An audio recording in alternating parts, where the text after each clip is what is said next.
Abra comigo a sua Bíblia. 2 Coríntios, capítulo 9, versículo de número 10. Amém? Nós, a semana passada, para quem está conosco hoje pela primeira vez, ou você não conseguiu estar a semana passada,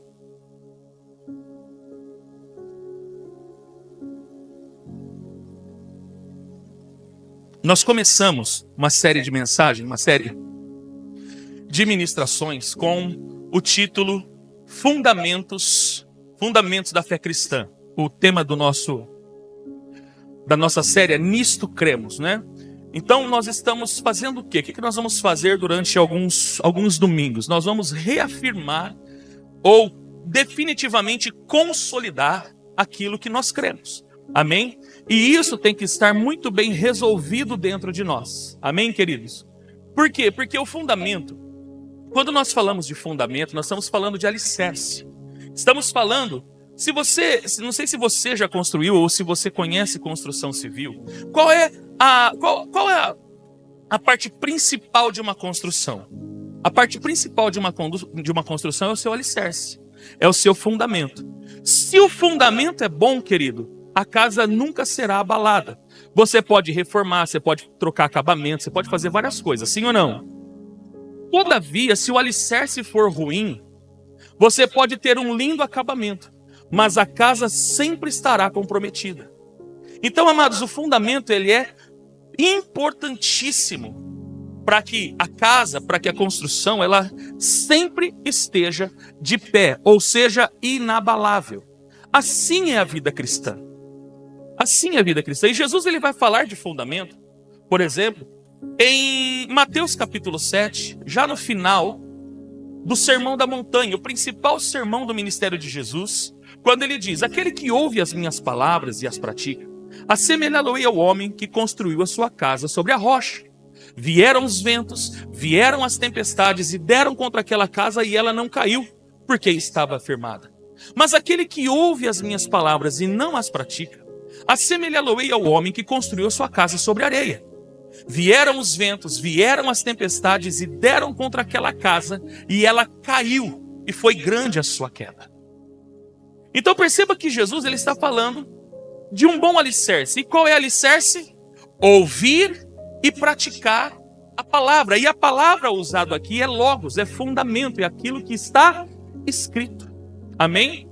Quando no grego, já falei sobre isso há alguns meses atrás, quando eu falei sobre a importância das escrituras, existem dois termos no Novo Testamento para distinguir palavra. Nós vamos encontrar esse termo, aquele que ouve as minhas palavras, e Jesus aqui no grego, de acordo com os evangelhos escritos em grego, ele usa a palavra logos, e logos fala daquilo que está escrito, é o fundamento, é a doutrina, não dogma. Muitas igrejas estão firmadas em dogmas humanos, aquilo que eu chamo de regimento interno. E esse regimento interno tem matado a fé das pessoas, porque aquilo que não procede das escrituras aprisiona. Mas aquilo que procede das escrituras te liberta. Amém? Porque o caráter das escrituras é a libertação. Jesus disse isso em João 8,34. E conhecereis a verdade, e a verdade vos... para a palavra, que é a palavra falada, que é a palavra rema. Quando Jesus, por exemplo, está batalhando no monte da tentação com Satanás, a Bíblia fala que ele jejuou 40 dias e 40 noites e teve fome. E no momento de fraqueza, no momento de necessidade humana, Jesus é questionado: se tu és filho de Deus, transforma essa pedra em pão. E Jesus ele vai dizer o quê? Nem só de pão viverá o homem, mas de toda palavra que sai da boca de Deus. O termo palavra agora não é logos, é rema. E rema é aquilo que está falando de discurso. Não é o que está escrito, mas aqui é discurso, é o que está sendo falado, o que Deus está falando. Porque, amados, Deus não está calado. Os céus se movem. Deus está liberando, Deus está todos os dias liberando uma palavra de vitória. E é por essa palavra que nós caminhamos. Você está comigo? É por este rema. Então Jesus ele disse que o homem ele não vive só de pão. Ele precisa ouvir todos os dias a Deus. E ele vai viver pautado por aquilo que Deus está falando. Amém, amados? Aqui neste caso, Durante esses domingos, começando o domingo passado, nós estamos falando de fundamento. E existem vários fundamentos. Hoje nós estamos tratando sobre a economia do reino. Porque o dinheiro, como nós já aprendemos na semana passada, ele é mais espiritual do que você imagina. Passando o slide aqui, só para você entender, antes de nós lermos o texto. Volta para trás, por favor. Pode deixar. Deixa eu ver se eu consigo passar daqui. O que nós aprendemos aqui? Só colocar para você o caráter espiritual do dinheiro, para quem não esteve aqui a semana passada, e nós já vamos. Eu estou passando aqui, pode deixar.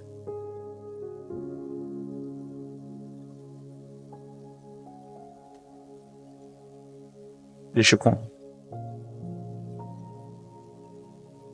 Tá aqui, ó. Isso aponta aqui, ó. A Bíblia contém 2.300 versículos de Gênesis e Apocalipse a respeito de dinheiro. E dinheiro é o que move a economia, amém, queridos? Nos tempos antigos não havia, vamos pegar bem lá atrás no Antigo Testamento, Gênesis, período dos patriarcas.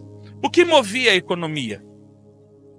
Pecuária, agricultura, amém? Tanto que o povo de Israel é um povo de agricultura e pecuária, né? Então cria-se ovelha, cria-se cabra, cria-se novilhos, né? Trigo, cevada, frutas. Isso era o que girava, né, a economia naquele período. Muito posteriormente, depois nós vamos já ver dinheiro, moeda de prata, dracmas e tudo que você imagina. Fato é que desde o início do mundo, e você vai aprender isso hoje, tudo se move em torno de economia. Sempre foi assim. A prova disso é que a própria Bíblia tem 2.300 versículos falando de dinheiro ou falando de economia, e de salvação apenas 140. Pasme você. A Bíblia fala de salvação 140 vezes. Em detrimento ao que fala de dinheiro, isso prova o quanto dinheiro ele é espiritual, e isso é mostrado até mesmo no Novo Testamento. Por exemplo, em Mateus 6:24, Jesus ele disse: ninguém pode servir a dois senhores, pois odiará um e amará o outro, ou se dedicará a um e desprezará o outro. Vocês não podem servir a Deus e ao dinheiro. Então perceba que o concorrente de Deus não é nem o diabo. O concorrente de Deus é o dinheiro. A maioria das pessoas, ou todo mundo que não serve a Deus, de alguma maneira busca outros deuses para ter os seus desejos avarentos satisfeitos.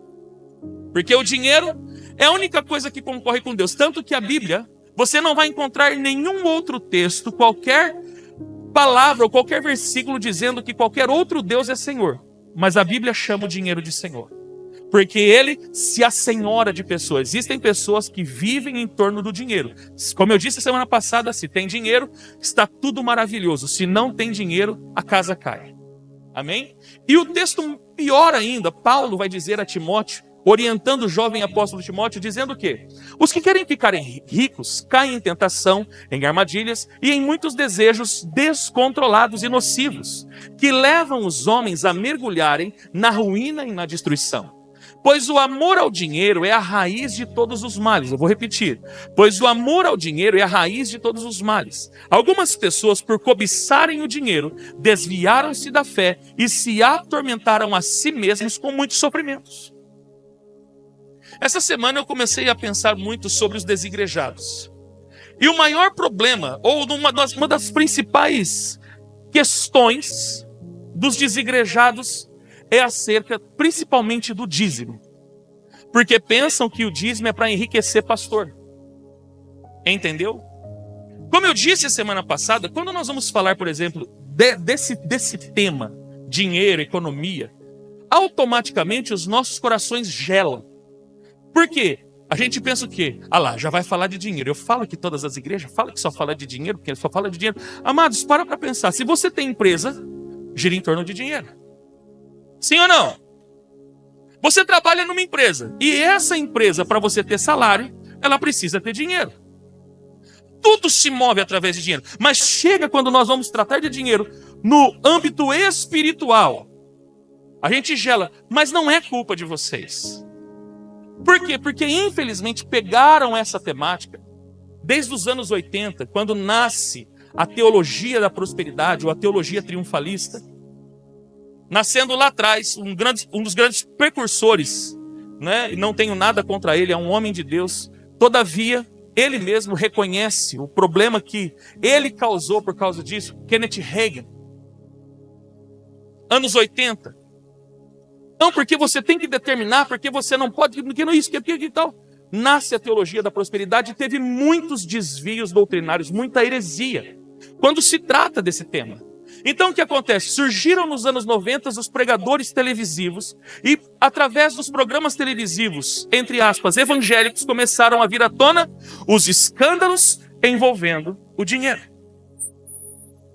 Com isso, muitos de nós criamos uma redoma em volta do nosso coração, que quando nós visitamos uma igreja, ou estamos numa igreja, ou conhecemos um pastor, ou vemos algum pastor, alguma pessoa andando com um carrinho melhor, automaticamente o pensamento está roubando os coitadinhos dos irmãos.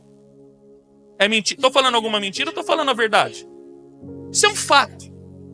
E detalhe, é um fato generalizado. Onde você for, você vai ver isso. Aqui em Jaú, por exemplo, quando eu trabalhava no Pascano, eu me recordo que teve um escândalo aqui na cidade envolvendo um pastor que trabalhava no financeiro de uma usina e infelizmente houve um desvio de dinheiro, inclusive o desvio foi tanto que ele construiu até o prédio da igreja com o dinheiro do desvio. E quando explodiu isso, eu já era pastor, já trabalhava como vendedor lá no Pascano. Amados, eu passei uma tribulação sem precedente. Porque todos os dias eu recebia afronta. De um ou de outro eu falava, tá vendo? Por isso que eu falo, todo pastor é porcaria, mas querendo me atingir. Tá vendo? Todo pastor é sem vergonha. Tá vendo? Esse pastor zaiado, porque não sei o que, não sei o que, não sei o que. E todos sabiam, porque eu nunca me escondi. Eu nunca escondi o meu chamado e nem escondi o meu ministério. Nunca fui agente 007. O espião, né? O agente escondido. Não. Sempre deixei claro, principalmente nas entrevistas de emprego, sou pastor evangélico. Porque tenho muito orgulho do chamado que Deus colocou em mim. E a gente nós devemos ter orgulho do chamado que Deus nos deu. Então, queridos, era uma perseguição e sempre, todas as vezes, quando explodiu, por exemplo, o escândalo de uma igreja grande no Brasil, quando foram pegos dólares não declarados no meio da Bíblia. E esses pastores ficaram presos durante certo tempo nos Estados Unidos. Outra perseguição. Tá vendo? Fala pra você, todo pastor é porcaria, porque pastor não presta, porque pastor é isso, porque pastor é aquilo. Como se o pastor ele ficasse com todo o recurso que entra dentro de uma igreja. Eu não estou dizendo para você, querido, que não existam os escândalos. Já preguei sobre isso. Se você tiver oportunidade, vá lá no YouTube. Tem uma mensagem minha que eu falo sobre os escândalos. Faz o quê? Foi esse ano que passou. Foi na metade do ano, né? Como que nós vamos resolver esse problema dos escândalos? Porque Jesus ele disse que os escândalos são inevitáveis. Não tem como você evitar o escândalo. Eu não tenho condição de falar assim, olha, pastor, você não pode fazer isso, você não pode fazer aquilo. Não. Cada um vai responder diante de Deus. Eu vou responder diante de Deus. Por isso eu não posso julgar ninguém. Então os escândalos de todos os níveis, agora, por exemplo, está uma onda dos escândalos sexuais. É o tempo que nós estamos vivendo agora. Os escândalos sexuais estão terríveis dentro da igreja. E não tem como você. Amados, eu sou pastor dessa igreja e eu tenho que cuidar de você. E lógico, temos filhos ministeriais que temos amparado. Pelo menos nos últimos tempos não tivemos esse tipo de problema. Se tiver, nós vamos ter que sentar e resolver. Os escândalos são inevitáveis. Mas Jesus ele deixa uma palavra. Ai daqueles por quem vierem. Seria melhor, escute, olha o que Jesus fala. Seria melhor que amarrassem algo no pescoço e se precipitarem ao mar. O que Jesus fala? É melhor o suicídio do que o escândalo. Porque, amados, o escândalo vai ter uma consequência terrível. Então eu sei que em torno da economia do reino existiram vários escândalos. Mas, amados, você não pode se pautar pelo escândalo. Você tem que aprender a palavra. E a Bíblia fala 2.300 vezes sobre isso. Isso significa que o dinheiro ele é mais espiritual que você imagina. Então não tem como nós nos escondermos desse fundamento. E ele é um fundamento. Por que ele é um fundamento? Porque ou você vai servir a Deus, ou você vai servir ao dinheiro. Você não vai conseguir servir os dois. Ou você vai viver debaixo de uma hipocrisia. Canta bonito, tal, vem na igreja, vem nos cultos, tal, mas o seu coração não é inteiro de Deus. E isso pode sim comprometer o que você recebeu de mais precioso, a tua salvação. Amém, queridos? Quem está comigo, diga amém. Então deixa eu passar rapidinho aqui, querido, não vou nem falar das outras coisas, porque nós já vamos direto para a parte 2. Minha orientação é que você, se você quiser entender a mensagem total de hoje, que nós vamos começar aqui na segunda parte. Aqui, ó. Opa, apertei demais. Puxa. Corta aí para mim, por favor, segunda parte. Aí. Movimentando a economia do reino. Então, a minha orientação, por exemplo, para você compreender a totalidade da mensagem, é muito importante que você assista a mensagem de domingo passado. Amém? Se você não assistir a mensagem de domingo passado, pode ser que de repente traga alguma dúvida para você. Então, qual que é a minha orientação? Para que de repente você não fique com um ponto de interrogação na sua cabeça, né? Para a segunda mensagem, assista a mensagem de hoje, anote, tome nota, preste bem atenção. Mas se você não teve oportunidade, assista a mensagem da semana passada, quando nós começamos este tema desta série. Amém? Então vamos lá, querido. Movimentando a economia do reino. 2 Coríntios, capítulo 9, versículo 10, vai dizer o quê? Aquele que oferta a semente ao que semeia, está apontando para alguém. Aquele está apontando para Deus. Amém? Então, aquele que oferta semente ao que semeia, e pão ao que tem fome, também vos suprirá e multiplicará a semente e fará desenvolver os frutos da vossa fidelidade. Semana passada nós lemos o capítulo inteiro 9, que é do 1 ao 15. Mas a palavra-chave deste texto, a palavra-chave do texto todo é essa. Aquele apontando para alguém. Deus é a fonte de todo recurso. O recurso não vem dos teus esforços, o recurso vem de Deus. Se ele não abrir a porta, se ele não te der fôlego de vida, nada acontece. Atos 17, Paulo vai dizer isso. Ele não é um Deus que habita em templos feitos por mão de homens, e ele nem precisa ser servido, ele não tem necessidade de nada. Por quê? Ele é quem dá a todos a vida. E Paulo ainda vai dizer, por ele vivemos, nos movemos e existimos. Você tem coragem de levantar a sua mão e declarar isso? Diga, por ele vivemos, nos movemos e existimos. Então, amados, você vive por ele e para ele. Você existe por ele e para ele. E você se move por ele e para ele. Tudo gira. Ele é a fonte de todas as coisas. Amém, amados? Então, aquele que dá, ele dá duas coisas a todo ser humano. Ele dá semente para semear e ele dá pão para matar a fome. Vamos entender isso. Pão para matar a fome. Fome está falando de algo que é meu, sim ou não? Não é uma necessidade humana, sim ou não? Então Deus, ele supre as suas necessidades humanas. Sim. Ele dá para você recursos para você se sustentar. E, amados, todos nós temos diversas necessidades. E necessidade não é só de comer. Todos têm necessidade de tirar férias, sim ou não?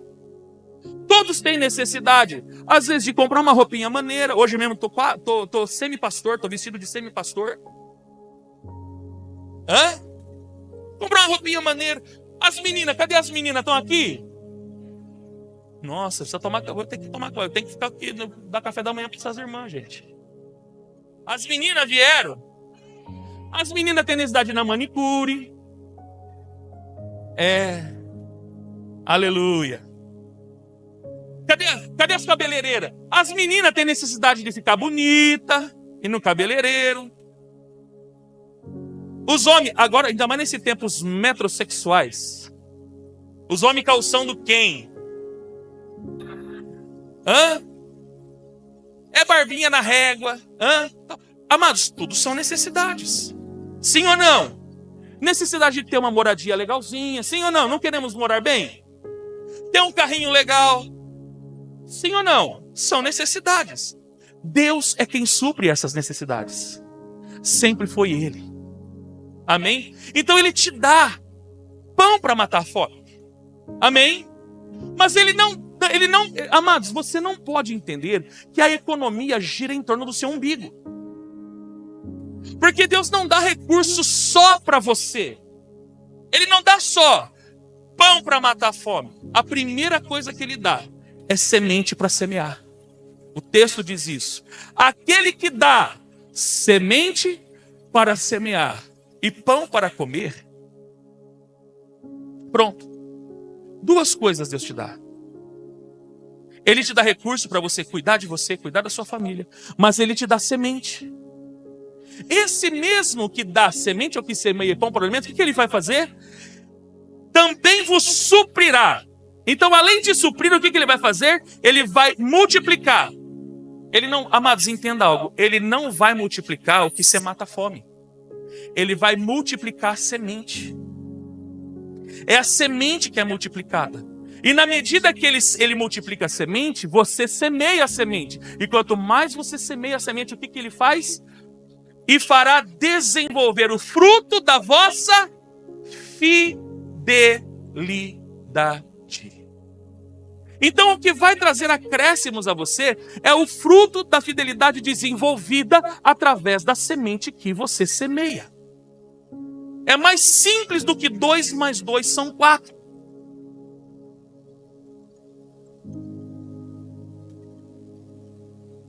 Então Ele te dá duas coisas: semente para você semear. E Ele te dá pão para matar a fome, para sustento. Então, além de trazer provisão, o que Ele vai fazer aumentar? A sementeira. E quando Ele aumenta a tua semente, o que você tem que fazer com a semente? Você vai engolir a semente? Que é o que muitos fazem. Quanto mais Deus dá, mais eu gasto comigo mesmo. E me preocupo apenas comigo mesmo. E me preocupo apenas em ter para mim. E me esqueço até mesmo de promover o reino através daquilo que Ele me dá. Que é o que acontece. Agora vamos discernir, querido. Pão para matar a fome, você já entendeu o que é, sim ou não? O que é essa semente? Qual é essa semente? Qual é a semente que Deus dá para mim? Essa semente, ela é chamada na Bíblia de dízimo, oferta e primícia. Dízimo, oferta e primícia. Como se movimenta a economia do reino? Você movimenta a economia do reino através do dízimo. Eu vou explicar, eu vou dar uma aula aqui para você. Vai dar tempo. Eu vou dar uma aula para você sobre o que é dízimo. Talvez, amados, eu tenho convicção que muitos de vocês nunca sequer ouviram uma teologia como nós vamos explicar aqui para você hoje. São três fatores que movimentam a economia do reino. O que movimenta a economia do país? Tributos. Sim ou não? E a economia do reino, como se desenvolve? Dízimo, oferta e primícia. Você percebeu que aqui não tem comércio? Em nenhum momento Deus mandou fazer feirinha. Em nenhum momento Deus mandou fazer lojinha. Em nenhum momento Deus mandou fazer rifa. Em nenhum momento. Para a casa de Deus, não. Para sustentar o ministério, não. Estou falando para sustentar a obra de Deus, amém, queridos? Pode ser feito com um propósito específico. Por exemplo, nós temos o Shalom Store, mas o Shalom Store não é para sustentar a igreja, tanto que não entra R$1 no caixa da igreja. É para promover os trabalhos da juventude. É só deles, é específico deles. É específico deles. Então, amados, vamos entender o que cada um significa e nós vamos explicar para você como você vai movimentar. Porque, amados, quando você entrega dízimo, quando você entrega oferta, quando você entrega primícia, você está movimentando a economia espiritual. O reino está trabalhando. Quando você sai do seu lugar, por exemplo, e vem trazer a sua oferta no gasofilácio, ou no altar, você está movimentando o reino do Espírito. A prova disso é que Jesus, ele ensinando o Sermão da Montanha, ele vai dizer o quê? Quando você tiver uma oferta para entregar, e você souber que o seu irmão tem alguma coisa contra você, deixe a sua oferta e se conserte com o teu irmão. Então depois você vem e entrega a sua oferta. Por quê? Porque não dá para entregar a Deus as coisas de qualquer jeito. Então primeiro você conserta o que é natural. Depois você vai e entrega a Deus. Isso prova o tamanho do grau de espiritualidade e de importância que tem a economia do reino. Em outro momento, na coletoria do templo, Jesus estava perto e as pessoas estavam lá vindo, trazendo as suas ofertas. Então muitas pessoas traziam grandes volumes, grandes valores. E vem uma senhorinha com apenas uma moeda e coloca, e Jesus olha para todo mundo e fala: de quem foi a maior oferta? E Jesus, ele fala: a maior oferta certamente foi dessa viúva, porque ela não deu do que sobrava, ela deu tudo o que ela tinha. Aqui está expressando nada mais, nada menos, o lugar que Deus ocupa na vida das pessoas. Você sabia, deixa eu ensinar algo para você, já antecipando um pouquinho a mensagem. Você sabia que na hora que você entrega a Deus o dízimo, a oferta, a primícia, os recursos, você está declarando o lugar que Deus ocupa na sua vida?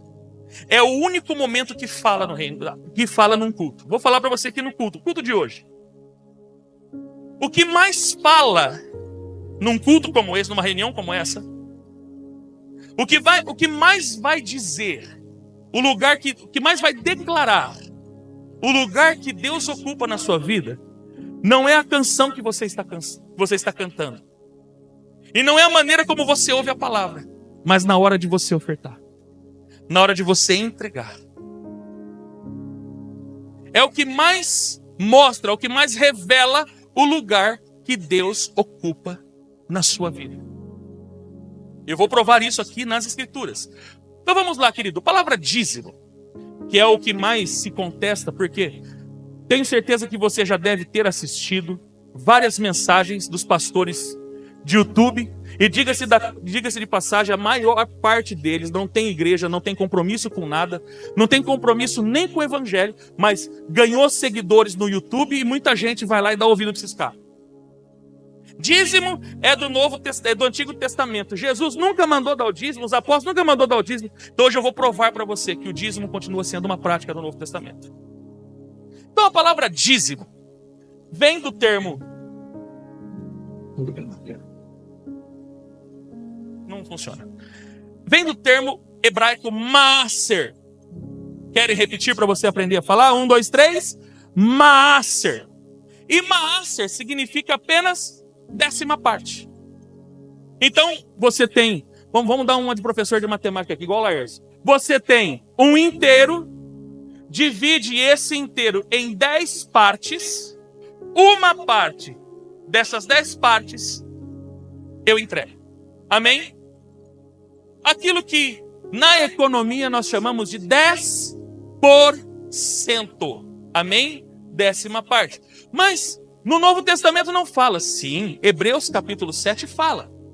E quando lá o autor de Hebreus vai usar o texto, ele vai usar a palavra decatu, deca de 10, e o sufixo tu, que significa pagar. Então, no grego, no Novo Testamento, é ainda pior, é pagar a 10ª parte. Decatu significa pagar a 10ª parte. Já a palavra oferta no hebraico, nós vamos encontrar a palavra mincha. Mincha significa presente, dádiva, oferta, tributo. Pô, estou com vontade de dar um presente para alguém. O que você está fazendo? Você está dando oferta. Quantos aqui fazem aniversário? Todo mundo. Amém? Deixa eu mostrar para você algo, querido, que eu estava pensando ontem. Amados, esse tipo de mensagem ele faz a minha cabeça trabalhar muito. E eu vou mostrar para você, já voltando um pouquinho, como que Aquilo que você oferta determina o lugar que alguma pessoa ocupa na sua vida. Normalmente aqui no Ocidente nós temos o costume de tirar a primeira fatia, sim ou não? E sempre fica aquela expectativa, para quem que ele vai dar a primeira fatia?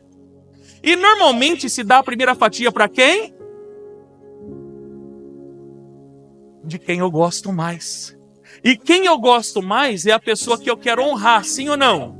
Então na hora de honrar eu tiro a primeira parte e dou para ela. Será que você já entendeu ou não? Amados, você já pratica isso. Você já pratica essa história. Então, a quem você dá primeiro é a pessoa que você quer honrar. E normalmente você vai honrar aquela pessoa que você gosta mais. Aquela pessoa que tem uma expressão maior na sua vida ou na sua existência. Amém? Você percebe isso? Agora vamos lá. Eu vou perguntar para você, qual é o lugar hoje que Deus está ocupando na sua vida? O que vai determinar isso, querido, é a maneira ou o lugar que Deus ocupa nas suas finanças. Na hora do dízimo, na hora da oferta e na hora da primícia. Então vamos lá? No grego, a palavra oferta, por incrível que pareça, ele vem da palavra prosfera, que traz para nós prospera. Amém? Então, prospera. Pastor, então eu quero prosperar. Então você tem que dar. É o ato de dar. Por isso que Deus é um Deus doador. Você vai aprender daqui a pouco. Deus sempre foi um Deus que dá. A primeira coisa que Deus fez foi dar. Doar. Amém? Esse é o ato do presente. E normalmente você dá, independente se a pessoa merece ou não. Então prospera aquilo que é oferecido, presente. Então prosperidade não é o que você tem. Prosperidade ela é medida, pastora Mira, por aquilo que você dá. Quando que eu sei que você é próspero, Vitor? O tanto que você dá, não é só na igreja, é em todos os níveis. O quanto você dá aos seus pais, o quanto você honra os seus pais, o quanto você honra sua noiva, o quanto você honra seu trabalho, o quanto você se entrega no seu trabalho. Isso é o que determina a sua prosperidade. Então, prosperidade não está relacionada com aquilo que eu tenho, está relacionado com aquilo que eu dou. Ah, se você estiver entendendo isso, querido, você entende como é importante a gente mudar essa nossa mentalidade mesquinha que nós temos? E por último, primícia. A palavra primícia vem do termo reshit. Reshit, em hebraico. Essa palavra de primícia nós vamos encontrar na primeira frase da Bíblia. Gênesis 1:1. Bereshit. No começo, no princípio, na melhor fase de tudo, criou Deus os céus e a terra. Então, Reshit significa primeiro, começo, melhor, principal. Primeiro, começo, melhor, principal. Então, o que é Reshit? É o que vem primeiro. É o antes de tudo. É onde tudo começa. E você vai descobrir aqui que tudo na economia não começa nem com oferta e nem com dízimo. Começa com primícia. A Bíblia começa com primícia. Tudo começa com primícia. A sua existência, eu vou provar para você pelas Escrituras. A sua existência começou pela primícia. Já no grego, nós vamos encontrar a palavra aparquê, que significa primeiros frutos. Tirar dos primeiros frutos produzidos. Amém? Entendido os termos, vamos lá, querido. Eu não fiz slide sobre oferta, porque oferta é muito simples. Paulo vai dizer, no versículo de número 7, do capítulo 9, se você estiver com a sua Bíblia aberta, você pode voltar aí, 2 Coríntios, capítulo 9, versículo 7. E aqui ele vai falar sobre a oferta. Cada pessoa coopere conforme tiver proposto em seu coração. Falamos a semana passada e eu quero ratificar o que eu disse. Não é o Espírito Santo que vai te comover a ofertar. Amém? Eu, como pastor, que eu sei que você ouve a minha voz e qualquer um dos nossos pastores, nós podemos usar de persuasão para fazer você dar. Aqui nós não usamos dessa persuasão. Amém? Nós pregamos as Escrituras. Você vai fazer voltado ou pautado nas Escrituras. Tudo que você vai dar conforme as Escrituras. Não é ninguém falando, irmão, eu estou sentindo aqui que Deus está levantando 10 pessoas com R$1.000. Não, aqui não tem isso. Não existe isso. Isso se chama constrangimento. Amém? Isso se chama persuasão comercial. Então muitas pessoas tocadas, mexidas, às vezes até com falsas promessas. Olha, porque Deus tem uma bênção especial. Deus vai dar um carro para quem dá oferta de 10 mil. Mas eu não sei você, mas eu não cresci no mundo, eu cresci dentro da igreja. E dentro de igreja eu já vi de tudo que você imaginar. Até cheque de ouro prometido. Eu mesmo já me prometeram umas par de cheque de ouro, até hoje eu não recebi um. Só o cheque de papel, que se eu não depositar o dinheiro, volta. Não tem jeito. Mas o que você imaginar, dentro do evangelicalismo, eu não estou falando do que eu vejo, estou falando do que eu já vivi. Eu sei que isso é verdade. Então o que Paulo está dizendo? Cada um contribua de acordo com o que você propôs no seu coração. É aquilo que eu falei semana passada. O que Deus merece de você. É o que Deus merece da sua parte. É você. O dízimo. É mandamento. Para nós não é mandamento. Eu vou provar isso. No Novo Testamento não é mandamento. Você vai ter que propor no seu coração. Eu vou honrar a Deus com o meu dízimo. É você que vai determinar. Dá ou não dá. A primícia é a mesma coisa. Nenhum dos três você é obrigado. Não existe obrigações na Bíblia. Tudo é pautado por fé.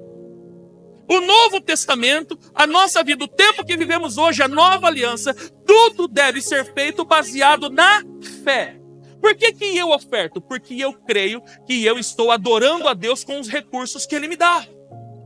Por que eu devolvo o dízimo? Porque eu creio que o dízimo, de acordo com a Bíblia, é de Deus. E sendo de Deus, eu vou devolver essa parte. Não porque Ele vai me dar alguma coisa em troca. Porque Ele não precisa me dar nada. Porque Ele já me deu a primícia.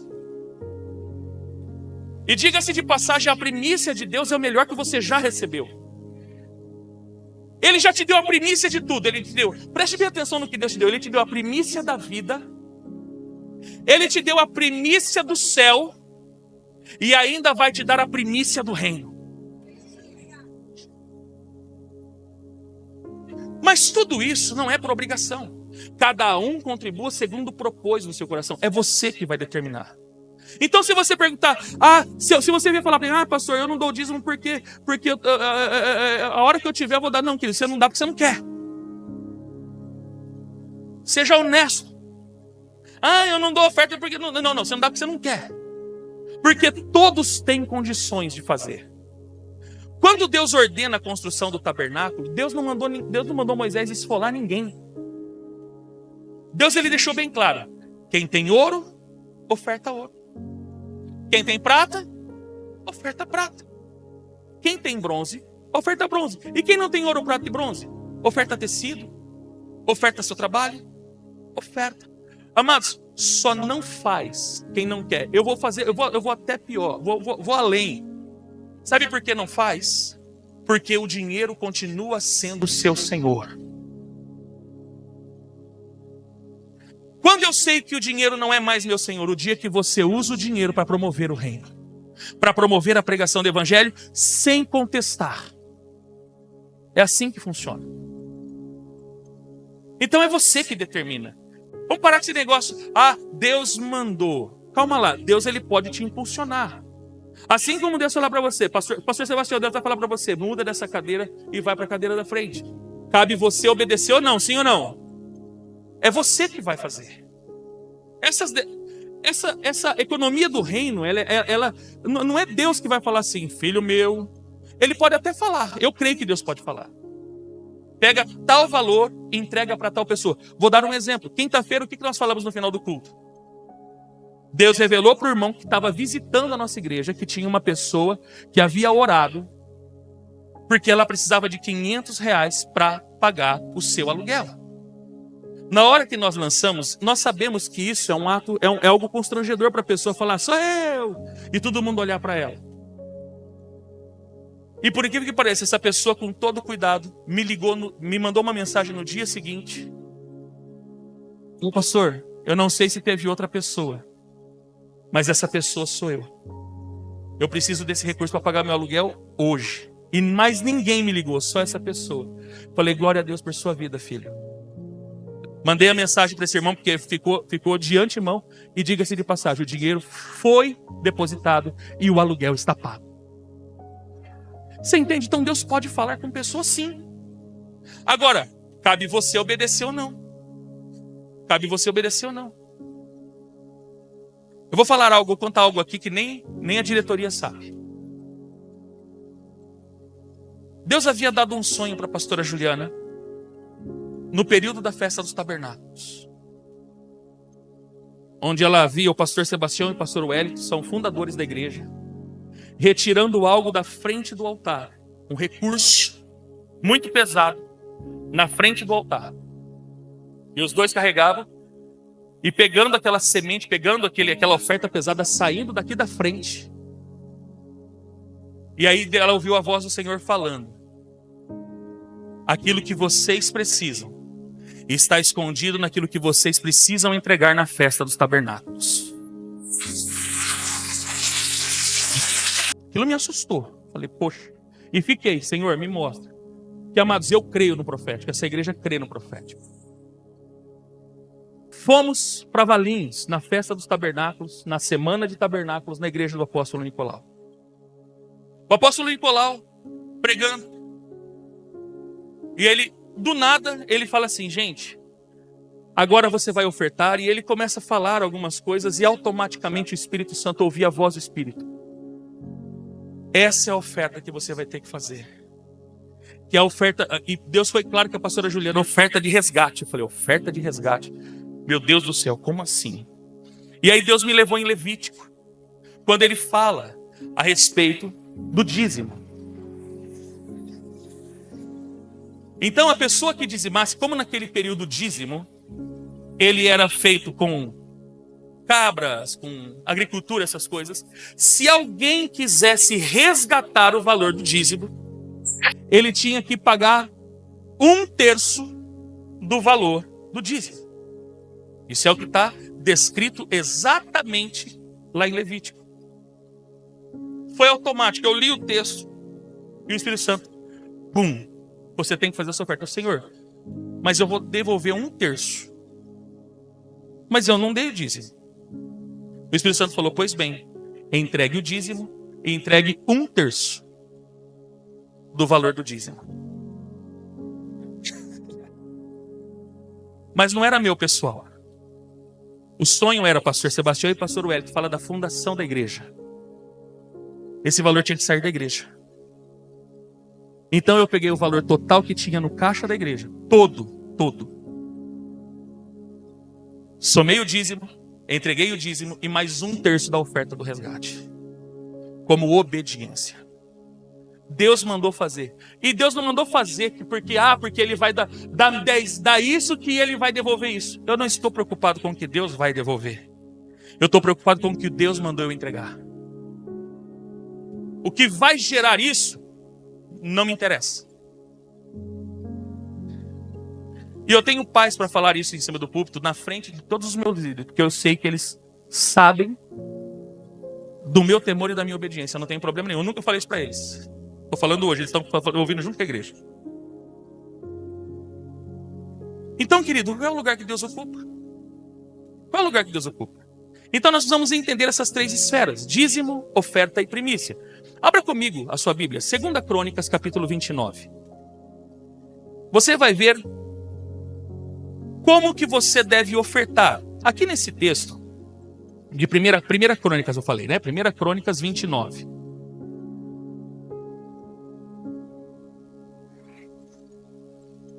Tem que acelerar.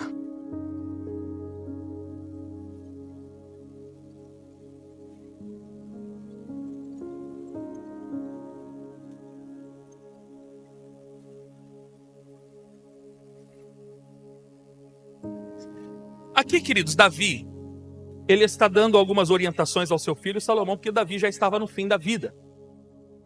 Sentia que a sua morte estava se aproximando. E uma das determinações do coração de Davi foi: eu vou construir uma casa para o Senhor. porque não é justo eu morar em palácio, enquanto a arca de Deus fica ao relento ou dentro de uma tenda. Davi, com esse desejo, Natã chega nele uma certa feita e fala: Davi, você não vai poder construir uma casa para mim, porque a sua mão derramou muito sangue. Mas o seu filho vai construir uma casa para mim. Então Davi, ele vai dar as orientações para Salomão a respeito da construção dessa casa. Uma casa para habitar a arca de Deus, a arca da aliança. E aqui, Davi, ele vai falar da oferta que ele, pessoal, do seu tesouro pessoal, é algo voluntário, que ele estava oferecendo, além dos despojos de guerra, além de todas as coisas, os recursos que já haviam nos tesouros da economia de Israel, do Ministério da Economia de Israel. Davi, ele vai fazer uma oferta pessoal. E quando Davi faz a sua oferta pessoal, ele motiva também aqueles que caminhavam com ele a dar a dar também uma oferta pessoal. E aí você vai ver que o texto vai falar de algo tão imprescindível, que é o que marca a oferta. Que diz o quê? Versículo 1. O rei Davi disse mais a toda a assembleia: Deus escolheu meu filho Salomão e ninguém mais para essa missão. Contudo, ele é jovem e inexperiente para realizar uma obra tão majestosa, pois esse palácio não é para homens, mas para servir como casa de Yahvé, nosso Senhor Deus. Com todas as forças, eu preparei para o templo do meu Deus todo o ouro para as obras de ouro, prata para as obras de prata, bronze para as obras de bronze, ferro para as de ferro, e todo o suprimento da melhor madeira para as de madeira, assim como pedras de berilo, ônix, de engaste, de ornato, pedras de várias cores, turquesa, todo tipo de pedras preciosas e muito mármore. Além disso, preste bem atenção, pelo amor que dedico à casa do meu Deus, quero neste momento doar do meu tesouro pessoal, ouro e prata para a edificação do templo do meu Deus, afora tudo quanto já destinei como oferta para o templo e santuário.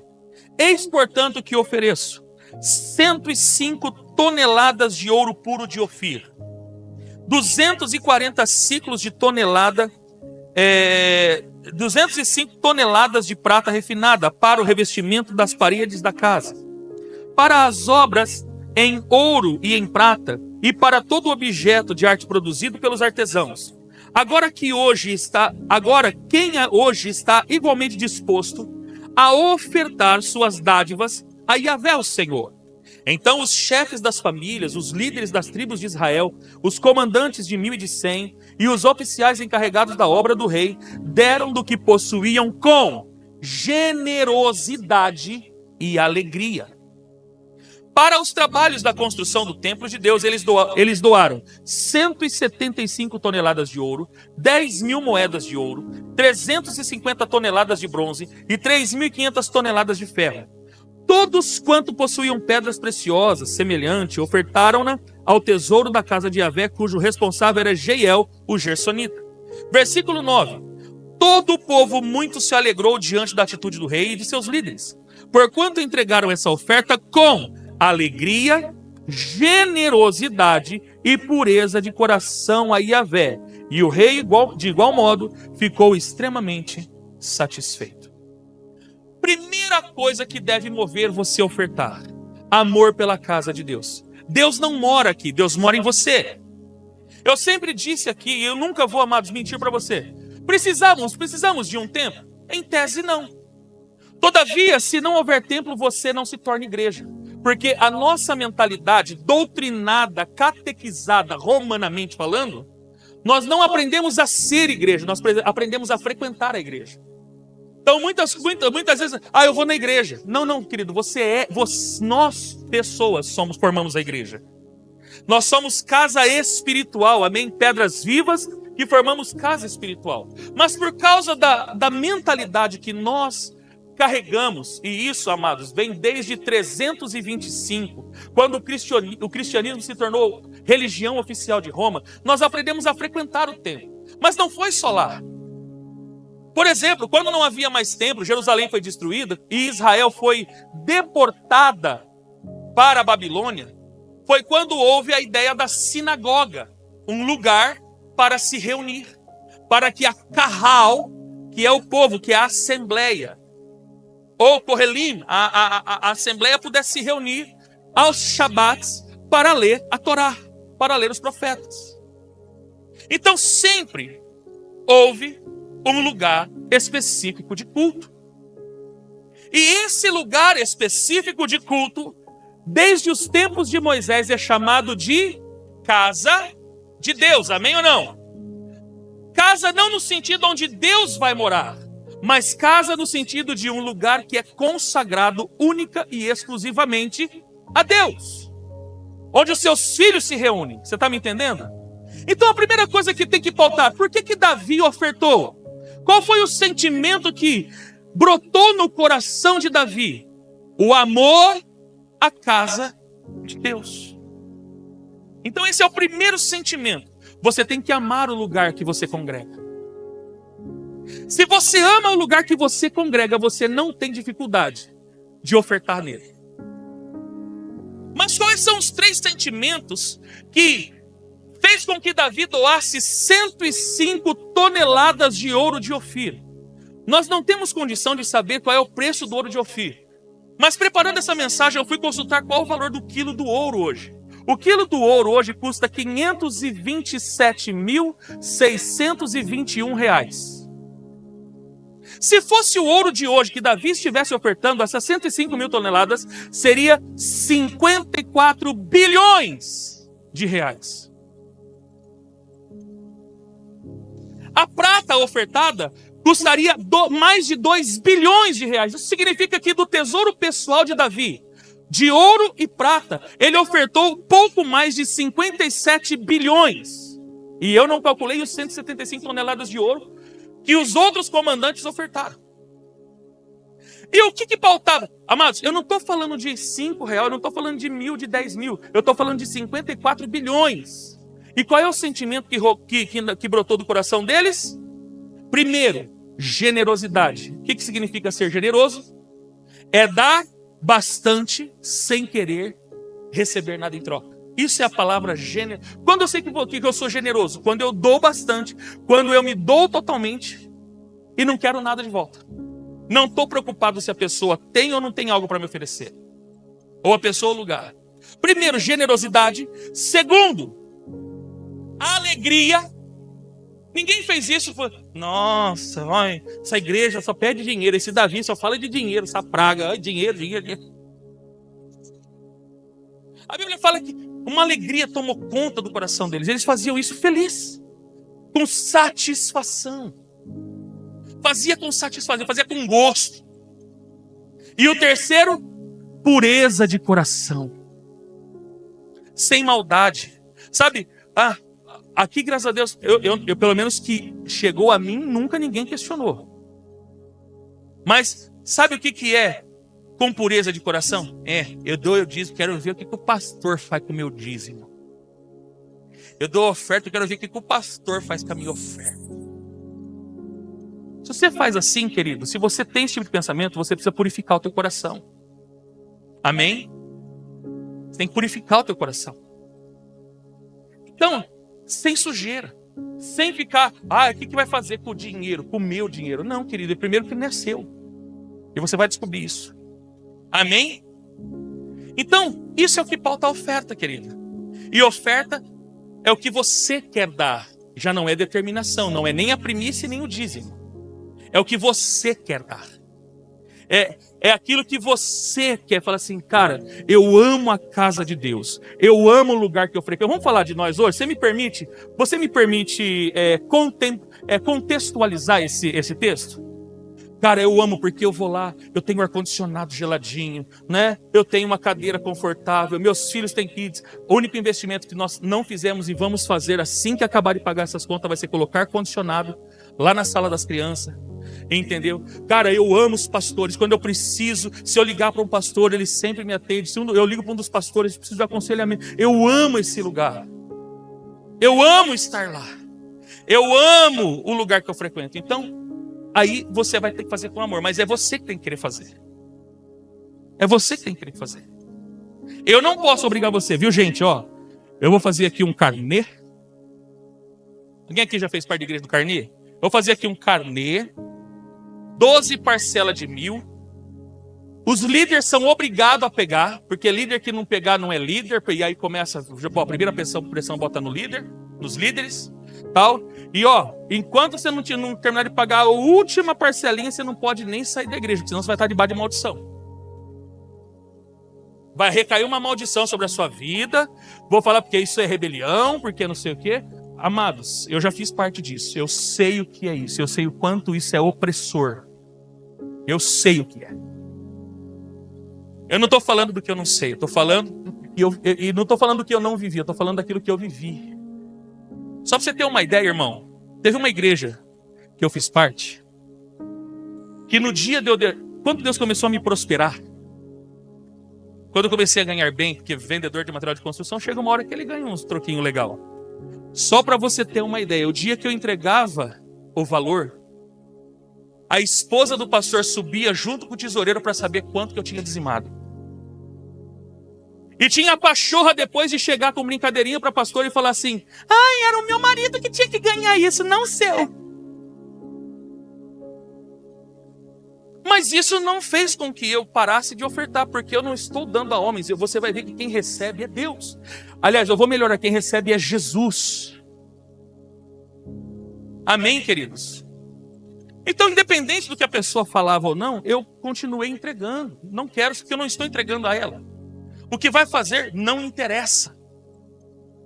A minha parte é entregar, a minha parte é dedicar. Amém? Vamos aprender sobre primícias. Vamos lá, querido. Primeiro ponto. O mundo começa com primícia. A sua existência começa com primícia. Você recebeu a primícia do eterno. Prova para mim, pastor. Gênesis 2:7. Então o Senhor formou o homem do pó da terra e soprou em suas narinas o fôlego de vida. E o homem se tornou um ser. A existência de Deus foi para você. A primícia. Você sabe por que você existe? Porque você recebeu a primícia de Deus. O mundo começou com primícia. Você recebeu do Espírito. Você recebeu do fôlego. Diferente dos animais. Quando Deus falou, Sandro, para criar os animais, ele falou: terra dá animais. Então a vida do animal é da terra. Mas a vida que nós carregamos é de Deus. Por isso que quando o homem pecou, Deus deu uma determinação. O corpo volta para o pó de onde veio. E o espírito volta para Deus, porque veio de... Levante a sua mão e diga: eu carrego em minha existência a primícia do eterno. Você vive porque um dia Deus primiciou você. Você recebeu primícia. Amém? Segundo, a primícia é o tipo de oferta que agrada a Deus. Você sabia que a primícia é o tipo de oferta? Pastor, se você perguntar para mim, pastor, qual que é a oferta que agrada a Deus? Deus recebe dízimo, Deus recebe oferta voluntária. Mas se tem uma oferta que agrada a Deus, é a primícia. Algo que agrada a Deus é a primícia. Aquilo que vem primeiro é o melhor. E isso é provado pelo texto de Caim e Abel. Todos conhecem a história. Então vamos lá. Passado o tempo, Gênesis 4, 3 e 4. Passado o tempo, Caim apresentou alguns frutos do solo em oferenda ao Senhor. O que aqui está falando? Alguns frutos do solo, tipo, que sobrou. Por que Deus recebeu a oferta de Abel? Abel, por sua vez, ofereceu as primícias e a gordura do seu rebanho. Ora, o Senhor aceitou com alegria a oferta de Abel. Por que Deus aceitou a oferta de Abel e não aceitou a oferta de Caim? Simples. Caim pegou alguns frutinhos, algumas coisinhas e ofertou para o Senhor. Mas quando Abel vai oferecer, ele não oferece qualquer coisa, ele oferece a primícia. É o que vem primeiro, ele oferece a melhor parte. A melhor parte. ele entrega a Deus. E quando você entrega a melhor parte, você está colocando Deus num lugar de honra na sua vida. Lembra do bolo? Quando você dá a primeira fatia, porque a primeira fatia é o melhor. Porque até então está tudo íntegro. O bolo, enquanto não corta ele, ele é íntegro, sim ou não? Ele está inteiro. Quando você pega a primeira parte, primícia, a primeira parte, que é a melhor parte, e oferece a alguém, você está dizendo, eu quero te honrar. Você está dizendo, eu amo você. Você tem um lugar de honra na minha vida. Entendeu? É a mesma coisa. Você pega o que você tem de melhor, e quando você pega tudo é inteiro, aí você pega a melhor parte. E você entrega ao Senhor. Você vai compreender como você vai entregar isso. E você entrega a Ele. Então o que você está dizendo? Senhor, eu quero te honrar, Senhor. O Senhor tem um lugar de honra na minha vida. O Senhor vem em primeiro. Você está entendendo a mensagem que passa na primícia? Jesus é a primícia de Deus. Lembra que eu falei para você que você recebeu no seu corpo a primícia de Deus? Você recebeu na terra a primícia de Deus. João 3,16. Porque Deus amou o mundo, porque Deus tanto amou o mundo, que deu o seu Filho unigênito, fala do único. Era o melhor que Deus tinha. E Deus pega o melhor que Ele tinha e nos doa. Para que todo que nele crê não pereça, mas tenha vida eterna. Você é salvo por causa de primícia. Porque Deus deu a primícia do céu. Jesus é a primícia do céu. Paulo vai dizer isso. Que Paulo é primícia. Jesus é primícia. Jesus é primícia. Então Deus ele pega o melhor que tinha no céu, que era o Filho. Por isso que Salmo 2, Davi tem a revelação. Beije o Filho. Porque o Filho é o melhor que tem no céu. Beije o Filho, para que vocês não sejam amaldiçoados. Beije o Filho. Por isso que o Filho tem honra, porque o Filho era o melhor que Deus tinha. E Deus pega o melhor, a primícia, e entrega ao nosso favor. Então sabe por que nós somos salvos? Porque Deus resolveu dar a sua primícia. Eu poderia citar outro texto. Por que Deus aceitou a oferta? Por que Deus pediu Isaac para Abraão? Porque Isaac era a primícia. Isaac era a primícia. E Abraão sabia disso. Por isso que Abraão não negou o seu filho a Deus.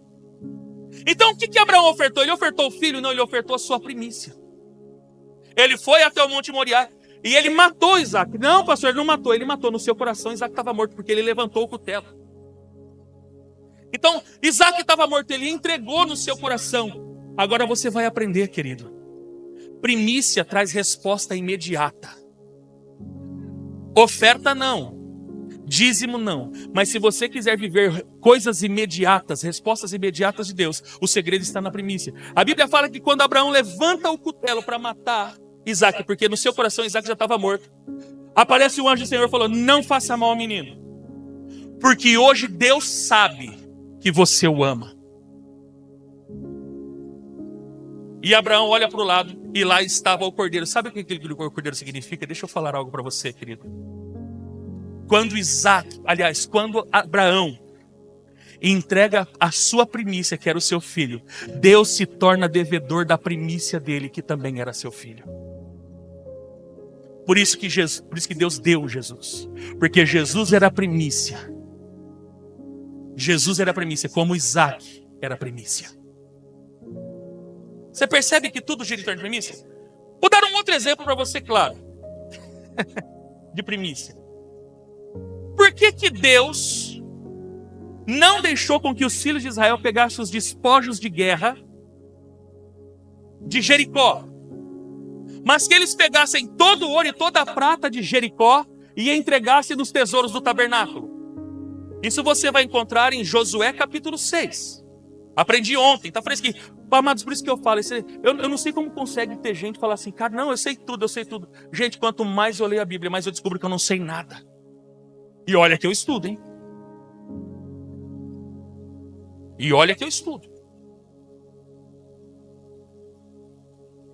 Eu fiquei pasmo com esse texto. Eu falei, Senhor, eu nunca tinha visto isso. Onde é que estava isso na Bíblia que eu nunca vi? Nunca nem vi.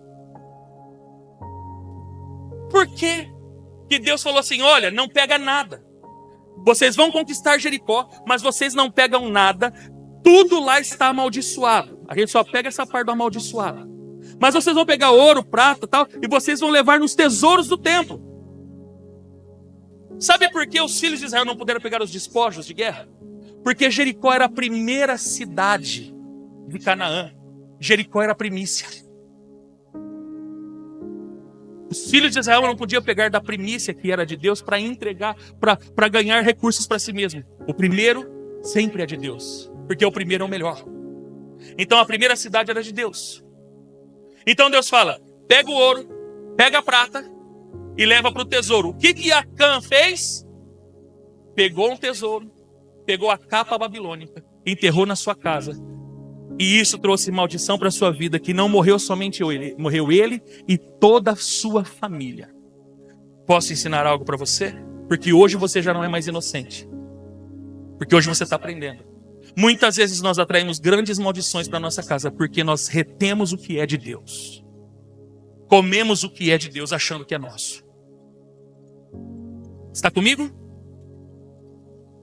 Vamos lá. A oferta de primícias estabelece qual o lugar que Deus ocupa na sua vida. A oferta de primícias estabelece que lugar Deus ocupa na minha vida. É a primícia que vai declarar isso. Agora eu vou ensinar uma outra coisa aqui bem rápida. Os empresários, me escutem. Tudo fresquinho. Deus falou comigo ontem sobre isso. Eu abri em Provérbios 3:9. Em Provérbios 3:9 diz assim: honre ao Senhor com todos os seus rendimentos e com as primícias da sua renda.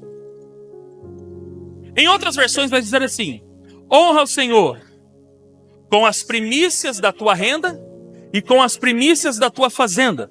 Amém? Então se encherão seus rios e lagares, trigo, tal. Vocês estão comigo? Vamos lá, você que é empresário, você tem pessoa física e pessoa jurídica, sim ou não? Eu pergunto, Deus participa da sua empresa ou Deus só participa do seu prolabore?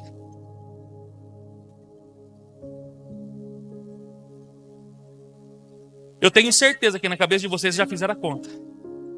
E no seu coração já ecoou, é muito dinheiro.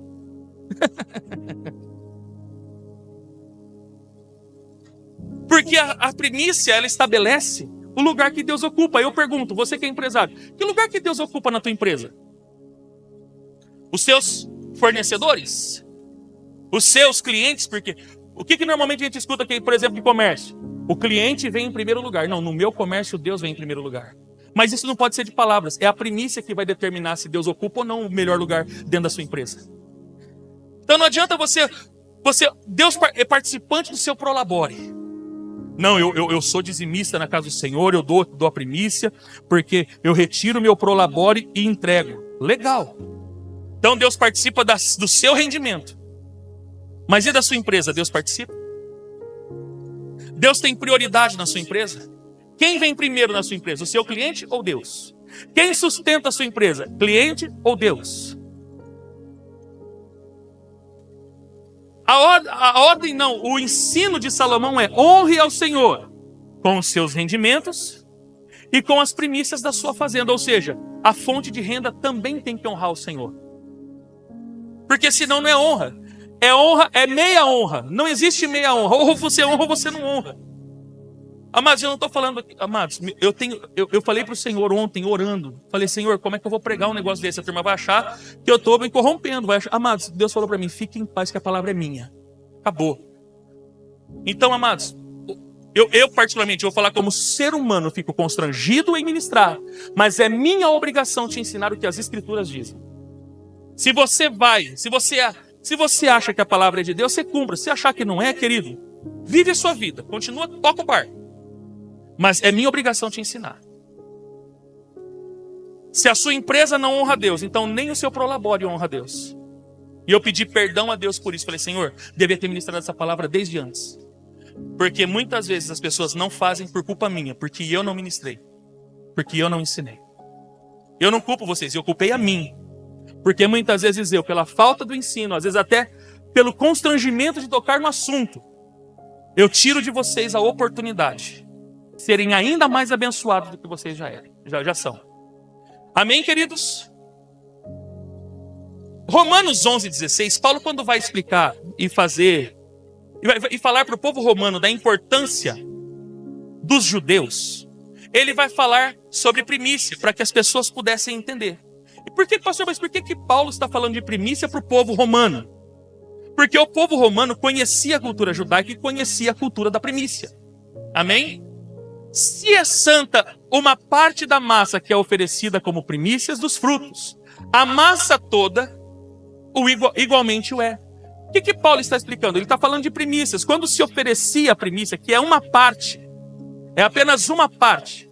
Então, essa parte única santificava, consagrava todo o resto. Você está entendendo, querido? Paulo está falando isso a respeito dos judeus. Então, se Jesus, falando de Jesus, se Jesus é santo, se Jesus, porque era judeu, então, se Jesus é santo, todo o povo judeu é santo. Então, Paulo está falando como Deus vai alcançar o povo judeu com salvação. E Paulo está usando o exemplo da primícia. Então, olha o que ele diz, como as primícias, a massa toda igualmente é. Se a raiz é santa, todos os ramos também o são. Então, aqui, ó, o que nós aprendemos? A primícia santifica, ou seja, ela consagra todo o recurso que vem nas minhas mãos. Amém? Todo o recurso que vem nas suas mãos é santificado pela primícia. Quando você dá oferta de primícia, você está santificando todo o recurso que vem na sua mão, seja ele móveis, imóveis e semoventes. Ó, falei bonito agora, hein? Pastor, o que é semovente? Quando você tem cachorrinho, quando você tem gado, quando você tem gato, né? Aquelas cabeças de boi que você cria na sua fazenda. Amém? Quando você entrega a primícia, você santifica tudo. Tudo fica santificado. Tudo é consagrado. A única oferta que santifica o todo é a primícia. Não é nem o dízimo e nem a oferta. Amém? Como primeiros frutos, a primícia nos tempos antigos era separada como a primeira colheita. Tipo, toda a primeira foice. Isso é costume. O costume agrícola da época é: a primeira foice pertence a Deus. Haviam dois tipos de primícia. Havia as primícias semanais, porque haviam cultos semanais, que era entregue normalmente na sexta-feira antes do Shabat. E existe a festa das primícias, que é Habicurim. Aliás, tem duas festas, né? Tem a Habicurim, que é a primeira oferta feita após a Páscoa, e existe a festa de Shavuot, que é a festa das semanas, onde os filhos de Israel contavam 49 dias, Homer, e eles contavam o Homer. O que é o Homer? É o feixe de trigo. Primeiro feixe de trigo, isso é um Homer, esse pertence ao Senhor, e era separado. Faziam isso durante 49 dias, no 50º dia, aí vem a palavra Pentecoste. No 50º dia, eles pegavam esses 49 Homer e levava ao lugar determinado pelo Senhor, no lugar do tabernáculo, porque esse tipo de oferta era entregue no tabernáculo. Amém? Mas essa primícia que nós estamos falando, o Reshit, ela é do mesmo jeito. A primeira, é a primeira parte. Isso aqui não é meu. O primeiro não é meu. O primeiro não é meu. Então já separava a primícia. Então a primícia diária, a primeira foice que se tirava, os primeiros frutos que pegava, o primeiro gado, ou nascia uma ovelha, nascia um cabrito, o primeiro não é meu. É primícia. E esse tem que ser separado e entregue a quem de direito, porque Deus ordenou assim. Agora, preste bem atenção, nos dias atuais especificamente, né, vamos colocar no Brasil, culturalmente se recebe proventos mensal, sim ou não? A maioria de nós recebemos por mês. Ou pagamos mensalmente as contas, sim ou não? Então, como que se separa dízimo? Muito simples. Neste caso, para oferecer primícia, calcula-se 1/30 dos rendimentos. 1/30 dos rendimentos e entrega como oferta. Essa oferta especificamente consagra o primeiro ao Senhor. É como se você estivesse pegando o primeiro dia e falando: Senhor, o primeiro é teu. Entende isso? O primeiro é teu. Muito simples. Vamos supor que você ganha R$1.000. Você vai pegar R$1.000 e vai dividir por 30. Vai dar lá 33,3433333, dá uma dízima periódica. R$34. R$34 é a primícia. Essa é uma das sementes. Além da oferta, que é voluntária, que é o que você quer dar, a primícia é a semente. Por isso que Paulo dá: aquele que dá semente ao que semeia. Deus te deu essa semente. Sim ou não? Estou falando alguma coisa que Deus já não deu essa semente para você? Você que tem salário, você que tem prolabore, você que é profissional liberal. Ele te deu a semente. O que nós fazemos com a semente? Engulo ela.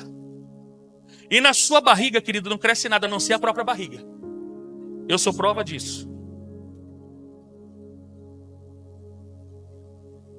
E detalhe, o que vem para sua barriga, o resto vai para onde? Passa um fax. E quando sai, não sai bom. Então semente, por isso que semente você não engole. Por isso que semente você não engole.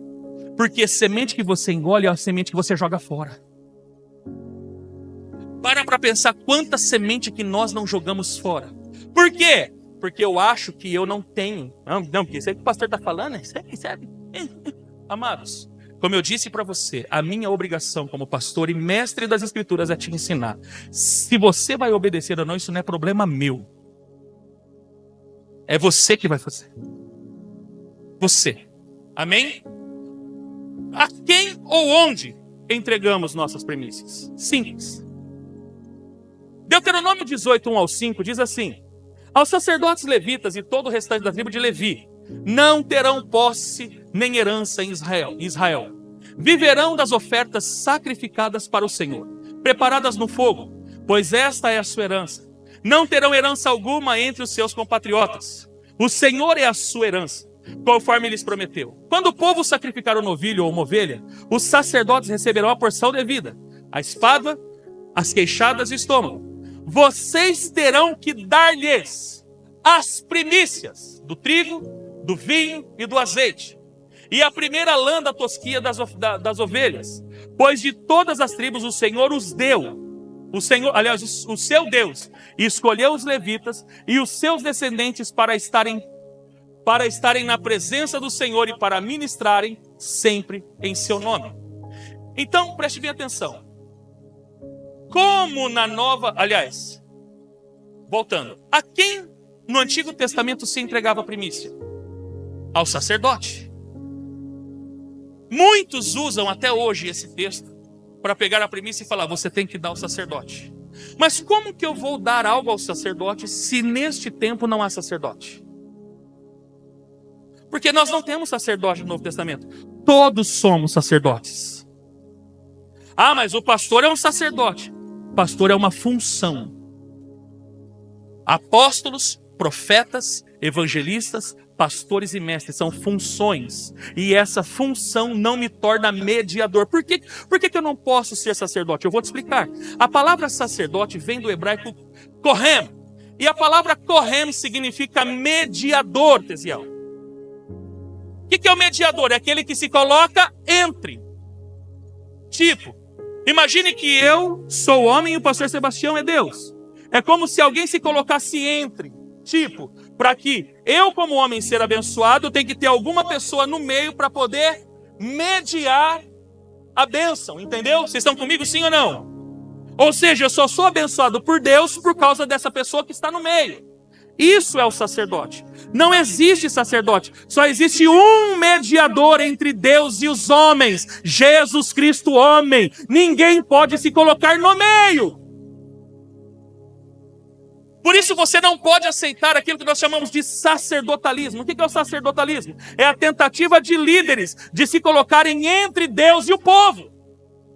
Amados, o mesmo acesso que eu tenho ao trono da graça é o mesmo que você tem, que é o sangue de Jesus, o véu que foi rasgado. Então não existe, vou mostrar para você nas escrituras isso. Não existe sacerdote. Existem funções no reino. O apóstolo é uma função, é um serviço. Por isso que é 5 ministério. A palavra ministério vem do termo grego diaconia, que significa serviço. Então, o apóstolo é um serviço, ele presta um serviço à igreja. O profeta, ele presta um serviço à igreja. O evangelista, ele presta um serviço à igreja. O pastor, ele presta um serviço à igreja. O mestre, ele presta um serviço à igreja. Ah, pastor, mas não, porque o pastor é a autoridade. A autoridade não está no título, a autoridade está sobre a igreja. Jesus não falou, eis que dou aos pastores autoridade. Ele disse, e estes sinais seguirão os que creem. Você crê? Você crê ou não? Então você tem autoridade para expulsar demônio, você tem autoridade para curar enfermo, você tem autoridade para pregar o evangelho, você tem autoridade. Acabou. A autoridade está sobre o corpo de Cristo e não sobre o título do pastor, do apóstolo, do semideus, do substituto querubim. Então o pastor não é sacerdote. Primeiro ponto. Pastor, então aqui, se não existe sacerdote, como que se pratica primícias? Aqui eu falo para você. Como na nova aliança não existem sacerdotes, pois em Jesus todos somos feitos sacerdotes, eu não vou ler os textos, anote os textos para você ler em casa. 1 Pedro 2,5, Apocalipse 1,6 e Apocalipse 5, verso 9 e 10, que diz que todos, comprados pelo sangue de Jesus, povos de toda tribo, língua e nação, todos fomos feitos reis e sacerdotes para servirem a Deus. Então, como todos somos sacerdotes, como que eu vou praticar a primícia? A primícia pode ser entregue a quem você quiser honrar. Ah, eu quero honrar a minha igreja? Entrega na igreja. Ah, eu quero honrar um ministro do evangelho? Honra o ministro do evangelho. Eu quero honrar minha mãe e meu pai? Pegue a primícia e entrega para sua mãe e para seu pai. Mãe, pai, essa é a primícia do Senhor que eu estou honrando você. Ah, eu quero honrar o meu discipulador. Poxa, o meu discipulador, ele é uma bênção. Honra ele. Poxa, eu quero honrar um amigo que me abençoou, cara, que foi uma bênção na minha vida. Pegue a primícia e honra ele. Pratica isso, querido. Amados, eu tenho vários testemunhos aqui na igreja. Pessoas que entenderam que é primícia, estão vivendo o sobrenatural. Sabe o que é viver o sobrenatural? Está vivendo o sobrenatural. Então não é...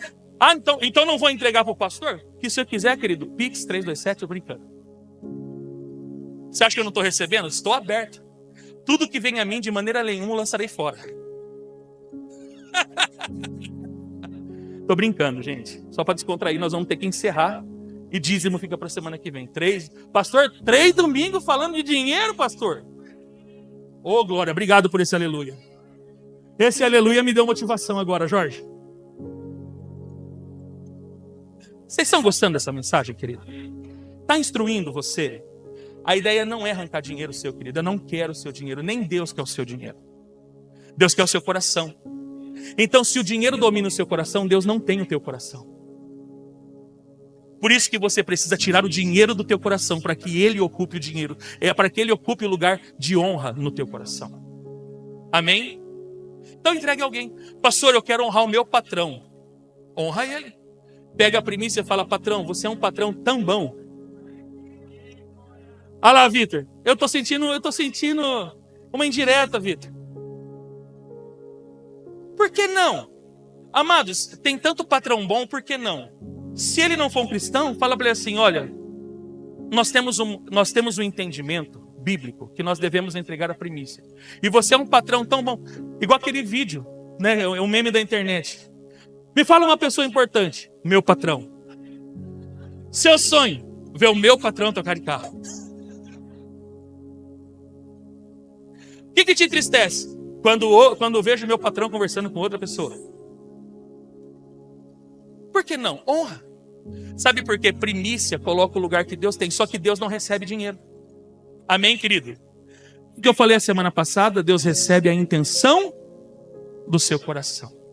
Então, se você está entregando do seu coração, se está saindo do seu coração, com o desejo de honrar o Senhor. Eu vou honrar o Senhor, mas para que eu vou entregar o dinheiro? Deus não vai descer na asa do querubim, vai lá e pega aqueles 34 mil daquele irmão lá.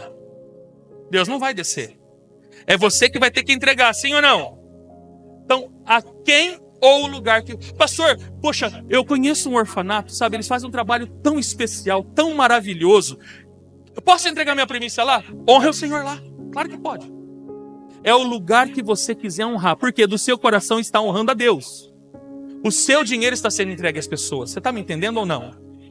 O dinheiro você entrega às pessoas, mas o seu coração está honrando a Deus. E é a honra que está saindo de você que vai trazer honra para você. Você está me entendendo ou não, querido? Você me entende isso, sim ou não? Então não é o dinheiro e nem o valor e nem onde. É o que está saindo do seu coração. Do seu coração está brotando honra. E honra gera honra.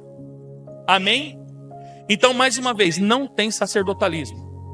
Eu sei que muitos já vieram principalmente do movimento G12, que foi uma praga no Brasil.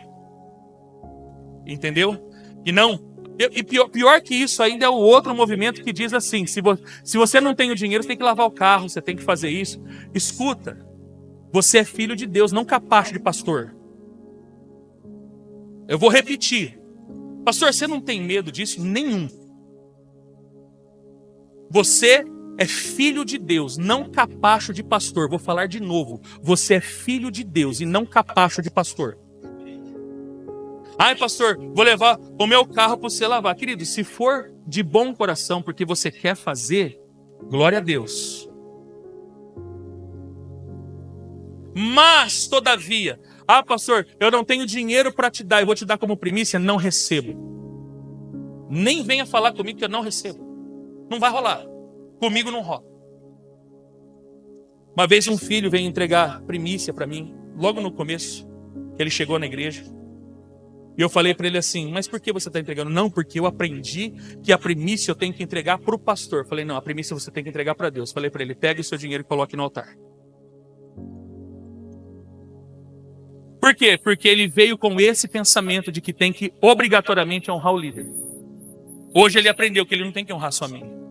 Ele honra todo mundo que vai na loja dele. Honra, mas honra com força ainda. Amém? Então, a quem você entrega a primícia? A quem você quiser honrar. Amém? A honra sai do seu coração. Então, escolha alguém, pega, separe esse valor, faça isso com o seu coração. Pastor, eu quero honrar a minha igreja, porque olha, nós reformamos tal. Amém? Filho, se tiver que sair do seu coração e você está honrando a Deus, bendito seja o nome de Jesus. Amém? Mas, todavia, se você não quiser entregar aqui, quer entregar no orfanato, numa casa de idoso, numa casa de recuperação, não importa. O importante é o que está saindo do seu coração. Amém? Amém ou não amém? Pastor, termina essa mensagem hoje. Eu vou explicar para você por que eu não posso encerrar. Olha quanto texto nós temos para ler. Porque para falar de dízimo, querido, eu preciso construir uma teologia. Não adianta eu chegar aqui para você e fazer como muitos fazem. Irmão, se você não der o dízimo, vai vir um demônio, vai comer todo o seu arroz na sua despensa. Aí você, por medo, faz e não por entendimento. Você vai aprender o porquê que você deve devolver a Deus o dízimo. Mas a semana que vem, amém?